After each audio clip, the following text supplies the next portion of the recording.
अस्सलाम वालेकुम नाज़रीन, क्या हाल है। जावेद शेन मतियाना हाज़िर है। आज हम इंशाल्लाह डाटा कम्युनिकेशन एंड नेटवर्किंग का लेक्चर नंबर 4 है, उसको डिस्कस करेंगे। लेक्चर नंबर 4 के अंदर आज हम जो डिस्कस करने वाले हैं इंशाल्लाह डाटा कम्युनिकेशन एंड नेटवर्किंग की जो की टर्मिनोलॉजीज़ हैं उनको डिस्कस करेंगे। नेटवर्क की तारीफ़ बयान करेंगे इंशाल्लाह। नेटवर्किंग की जो एप्लीकेशंस हैं उनको डिस्कस करेंगे। कौन सा क्राइटेरिया हम सेट करें कि हमारा जो नेटवर्क है वो एक अच्छा और रिलायबल नेटवर्क कम्युनिकेशन का डाटा कम्युनिकेशन का सोर्स बन जाए, और कम्युनिकेशन टास्क कौन कौन से हैं जो नेटवर्किंग में आने के बाद डाटा कम्युनिकेशन को परफॉर्म करने होते हैं, उनको इंशाल्लाह डिस्कस करेंगे। तो अगर हम बात करें की टर्मिनोलॉजीज़ की, तो उसमें हमारे पास सबसे पहले लिंक आ जाता है।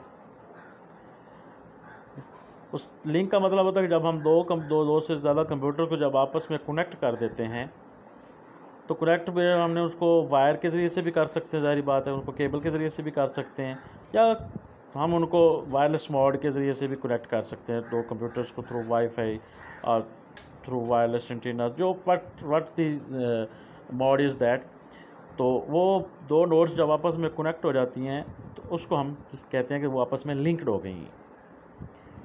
जब लिंक्ड हो जाती हैं दो डिवाइसेस आपस में, दो नोड्स आपस में, तो अब उनके दरमियान एक रूट बन जाता है जिसके ज़रिए से वो आपस में एंड टू एंड कम्युनिकेशन करती हैं। वो जो रूट बनता है उसको हम बोलते हैं पाथ, जिस रूट के ऊपर उनकी कम्युनिकेशन होनी होती है। और उस पाथ के ज़रिए से जो डाटा ट्रैवल करना होता है एक नोड से दूसरी नोड से वापस पहली नोड, उसको हम बोलते हैं सर्किट। तो सर्किट बेसिकली हमारे पास एक कंडक्टिविटी भी होती है जो इस्टेब्लिश हो जाती है, जिसके ज़रिए से हमारा जो डाटा है वो ट्रैवल करता है। अब डाटा जो है वो डेफिनेटली हमारे पास कंप्यूटर की ज़ुबान में उनको छोटे छोटे मैसेजेस में डिवाइड कर दिया जाता है। वो जो छोटे छोटे मैसेजेस हैं की फॉर्म में डिवाइड किया उसको बोलते हैं पैकेट्स। तो डाटा जो है हमारा वो पैकेट्स की फॉर्म में ट्रांसमिट होता है, वो एक नोड से दूसरे नोड की तरफ पैकेट्स की फॉर्म में जाता है, उसको बोलते हैं पैकेटाइजिंग। और उसके बाद हमारे पास जब हमारा पैकेट ट्रांसमिट होते हैं तो हमने ये डिटरमाइन करना होता है, ये चेक करना होता है कि जो हमारा मास मैसेज है वो रिसीविंग के पास, डिवाइस के पास पहुंच गया है या नहीं पहुंच गया है। तो वो हमारा पास डेफिनेटली हमने पाथ जो ऊपर डेवलप किया था, तो उस पाथ के ज़रिए से हम मैसेज जो होता है वो एक्नॉलेजमेंट का एक प्रोसेस होता है, वो इंशाल्लाह आगे जाके डिस्कस करेंगे, उससे हमें पता चलता है। तो इस प्रोसेस को जिसकी ज़रिए से हमें वो मैसेज का जो रूट है उसको क्लियर हो जाए, उसको बोलते हैं रूटिंग। अब जो ट्रांसमिशन मीडियम है जो हमने कल बात की थी, वो डेफिनेटली वो बहुत ज़रूरी है जो हमारा ये रूट्स क्लियर करता है। तो वो ट्रांसमिशन मीडियम मोडेम भी हो सकता है, वो ट्रांसमिशन मीडियम हमारा आजकल वाईफाई डिवाइसेस भी हो सकती हैं, हमारी ईवो विंगल्स भी हो सकती हैं, काफ़ी सारी चीज़ें हैं जिसके ज़रिए से हमारे वो रूट इस्टेब्लिश होते हैं, उनको हम इंशाल्लाह आगे जाके डिस्कस करेंगे।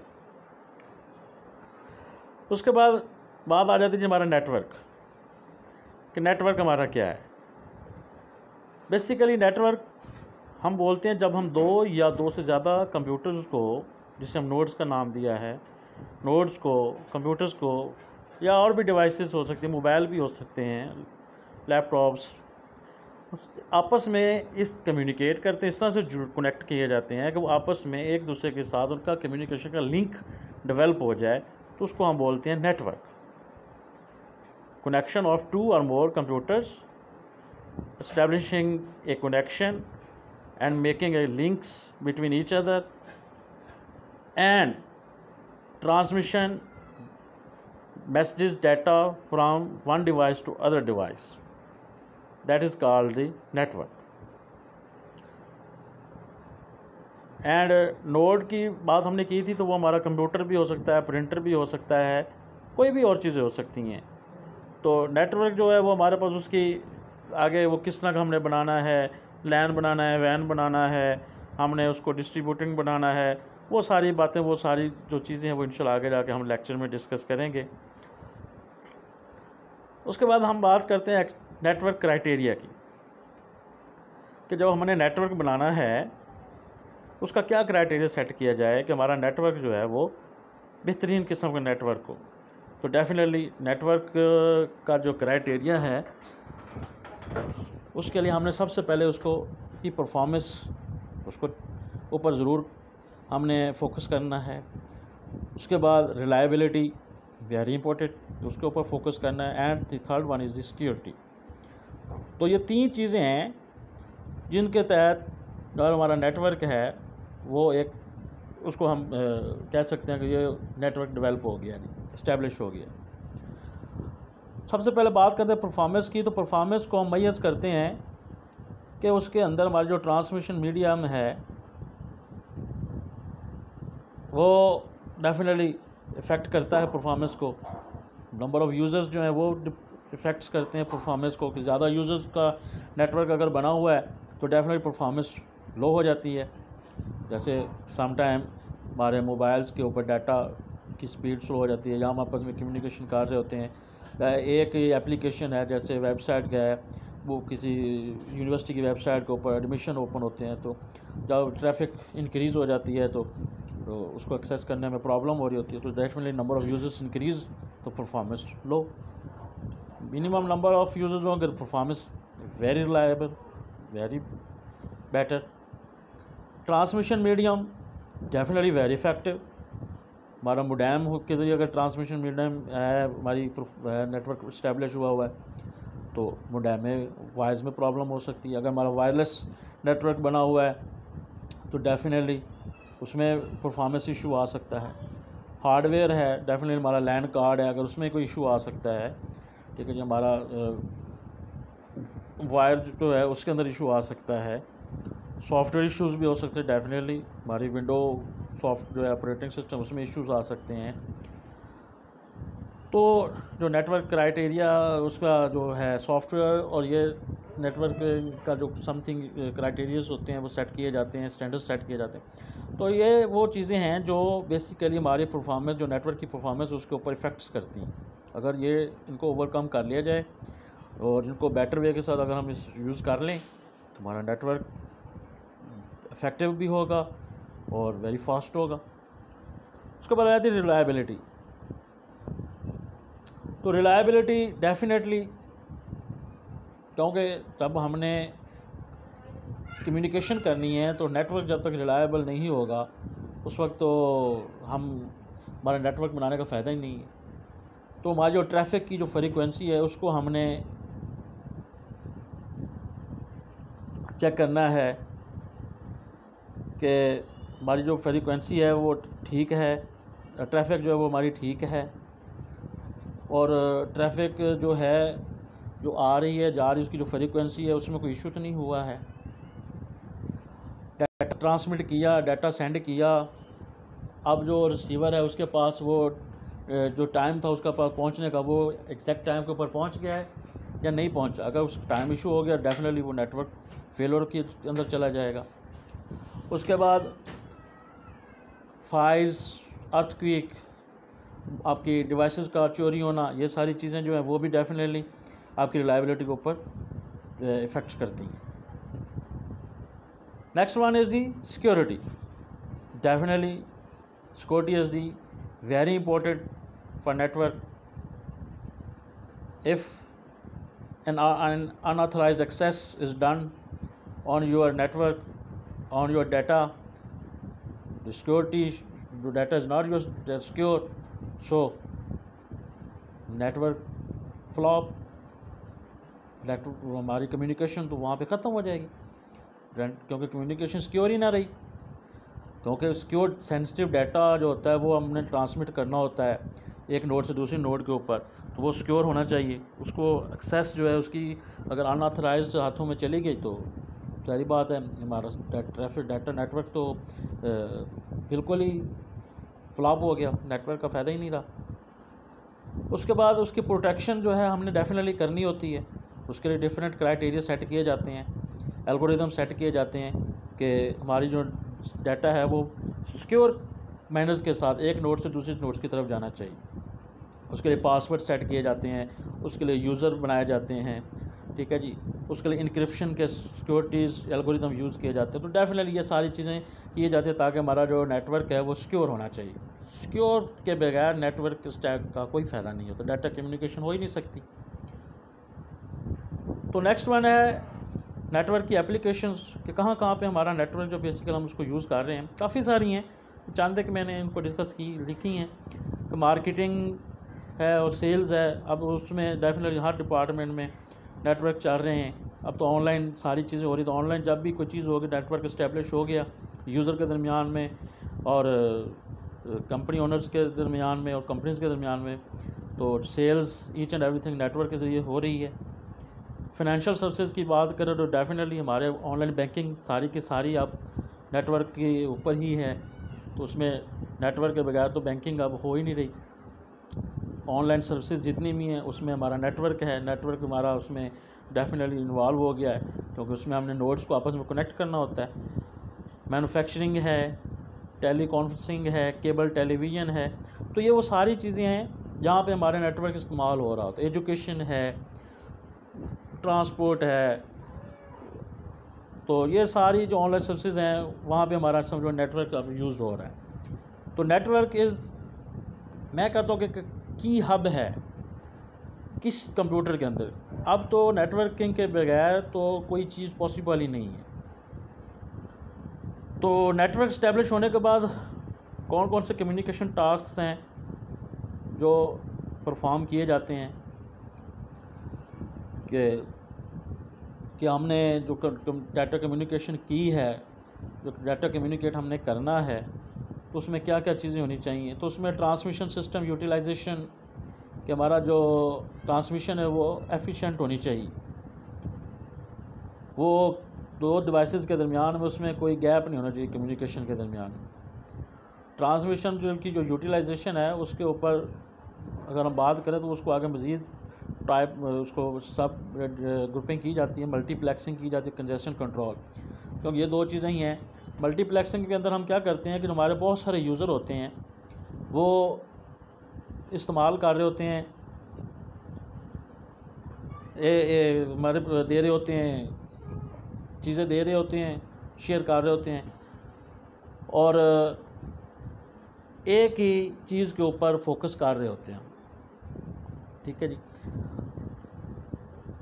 तो मल्टीप्लेक्सिंग की अगर हम बात करें, it is allow multiple users to share total capacity of a transmission medium.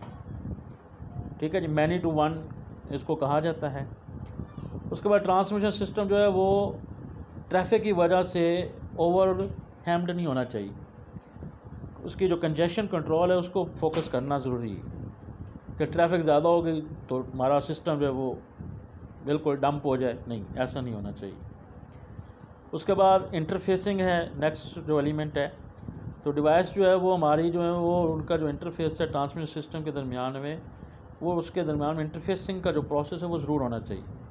ठीक है जी, जिस तरह से हमारी वेब को ब्राउजिंग हम करते हैं अपनी किसी यूनिवर्सिटी की वेबसाइट को लॉगिन करने के लिए, तो इंटरफेसिंग वहाँ पे यूज़ हो रही होती है।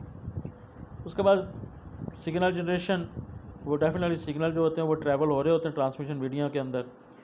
तो जब हमारा इंटरफेस इस्टेब्लिश हो जाता है तो सिग्नल जो ऑटोमेटिकली जनरेट होने शुरू हो जाते हैं और ऑटोमेटिकली ट्रांसमिट होना शुरू हो जाते हैं। उसके बाद है सिंक्रोनाइजेशन, जो ट्रांसमिशन है और जो रिसेप्शन है, एक साइड से ट्रांसमिट हो रही है, एक साइड से रिसीव हो रही है हमारा डाटा, और उसके दरम्यान में सिंक्रोनाइजेशन होनी चाहिए।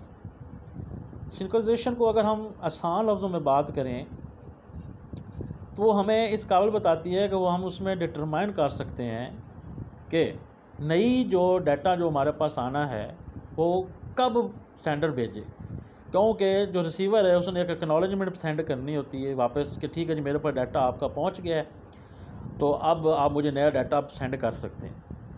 तो डेफिनेटली जो सेंडर और रिसीवर उसके दरमियान में एक्नॉलेजमेंट का एक प्रोसेस सेटल किया जाता है, उसको हम सिंक्रोनाइजेशन कहते हैं, कि वो एक्नॉलेज करता है कि ठीक है जी मेरे पास डाटा रिसीव हो गया है। यानी कि ट्रांसमीटर और रिसीवर जो हैं वो एक दूसरे का एग्रीमेंट करते हैं कि ठीक है जी मैं आपको सिग्नल दूंगा, जब भी मैं आपको सिग्नल दूँ आपने मुझे डाटा सेंड कर देना है। उसके बाद एक्सचेंज मैनेजमेंट, कि अगर हमारे पास डाटा जो है उसको हमने एक्सचेंज करना है दोनों डायरेक्शन के अंदर, और एक ही टाइम के अंदर, तो उनके दरमियान में डेफिनेटली एक प्रोटोकॉल और एक एल्गोरिदम सेट किया जाता है कि ठीक है जी, आप एट ए टाइम जो मर्ज़ी चाहे सेंड भी कर सकते हैं, मैं आपको वापस उसका जवाब भी दे दूँगा। तो वो एक कनेक्ट इस्टेब्लिशमेंट समझ लें हो जाती है। उसके बाद एरर की जो डिटेक्शन एंड करेक्शन, ये बहुत अहम चीज़ है, ठीक है जी, क्योंकि हमारा जो डाटा हमने ट्रांसमिट करना है सेंडिंग डिवाइस से रिसीविंग डिवाइस की तरफ, तो उसके अंदर हमने मुख्तलिफ एल्गोरिदम सेट करेंगे, वो आगे हम इंशाल्लाह पढ़ेंगे।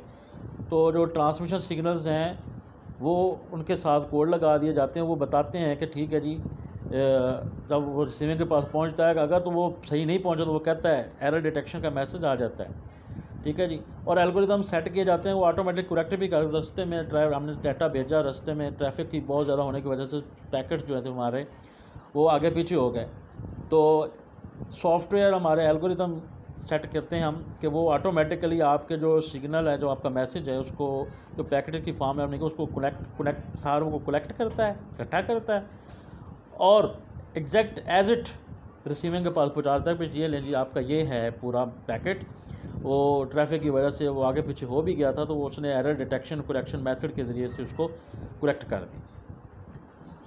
उसके बाद फ़्लो कंट्रोल, कि हमारा जो हमने श्योर करना होता है कि जो सोर्स है वो डेस्टिनेशन की वजह से उसके ऊपर कोई बर्डन नहीं है।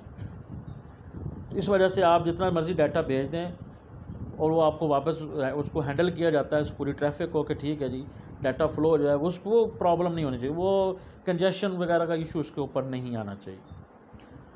उसके बाद एड्रेसिंग एंड रूटिंग, ये हम इसको इंशाल्लाह सारी चीज़ों को तफसील में भी पढ़ेंगे कि अगर हमारे पास ट्रांसमिशन जो फैसिलिटी दे कि दो या दो से डिवाइसेस आपस में कनेक्ट होनी है, तो सोर्स जो है वो इस चीज़ को स्पेसिफाई करे और आइडेंटिफाई भी करे और एड्रेस जो उसका है डेस्टिनेशन का वो बताए इसके पास तूने जाना है, और वो जो सारा address data each and everything जो पैकेट जा रहा होता है उसको पूरा का पूरा उसका फ़्लो कंट्रोल, उसका एरर डिटेक्शन मेथड लगा कर उसको रिसीविंग डिवाइस के पास, जो उसकी डेस्टिनेशन के पास पहुंचना चाहिए।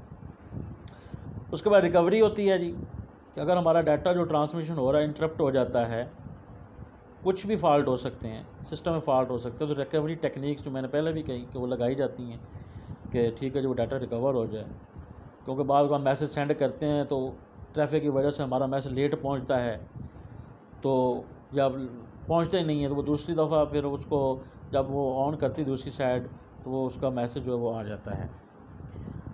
और लास्ट सिक्योरिटी, जैसे पहले बात की, very important issue in data communication system, the sender needs to be assured that only the intended receiving device receives the data and data is delivered in unaltered method, mean that कि हमारा जो data जिसको हमने भेजना था उसी के पास गया है और उसमें तब्दीली नहीं हुई।